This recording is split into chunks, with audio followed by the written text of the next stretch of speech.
సూర్యుని భార్య అయిన సంధ్యాదేవి సూర్యుని వేడిమి తట్టుకోలేక ఒకసారి తపస్సు చేసుకోవడానికి వెళ్ళిపోతుంది. కానీ ఆమె వెళ్ళిపోతూ తన ప్రతిమను అక్కడ నీడలా ఆమెలా ఉండే మరో స్త్రీని ఉంచిపోతుంది.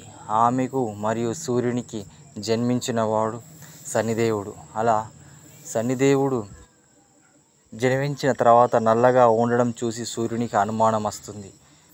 నీవు ఎవరు అని వారి ఛాయను చాలా అవమానిస్తాడు సూర్యదేవుడు.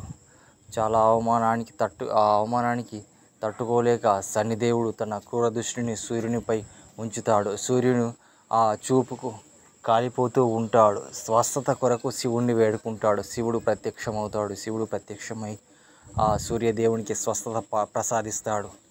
రక్షణ మరియు న్యాయము అధికారాన్ని శివుడు శనిదేవునికి ప్రసాదిస్తాడు.